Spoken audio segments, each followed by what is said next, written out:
for prophecy. I pray in Syria because of CS attack. I pray in Jesus' name. Amen.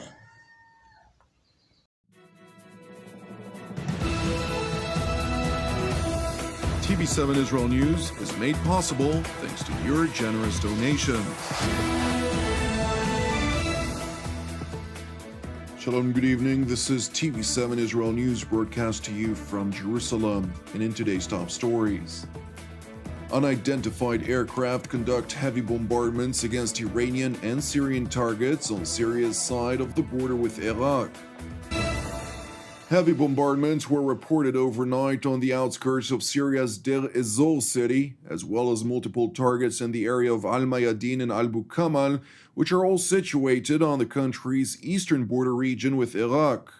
At approximately 1 a.m. last night, unidentified aircraft launched countless missiles toward 18 separate targets, which are operated by the Islamic Revolutionary Guards, including its Saka training camp on the southwestern outskirts of Deir ez-Zor city, where Shiite militants undergo training prior to deployment in Syria, alongside warehouses in a nearby compound.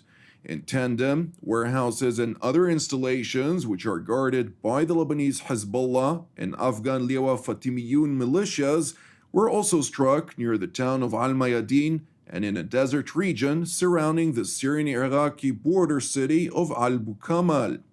According to the London-based Syrian Observatory for Human Rights, which cited local sources, at least 23 members of the Islamic Revolutionary Guards, Syrian army, and Iranian proxy militias were killed in last night's bombardment.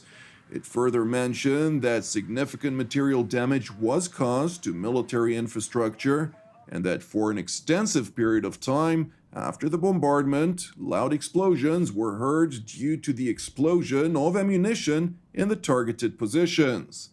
It is also interesting to know that according to circulating reports, which TV7 could not immediately corroborate, a senior official of Syria's military intelligence branch, Ahmad al-Afar, was also killed in the attack. Meanwhile, the regime in Damascus pointed a blaming finger toward Israel. Nevertheless, the IDF spokesperson's unit did not confirm nor deny its involvement in response to TV7's request for comment.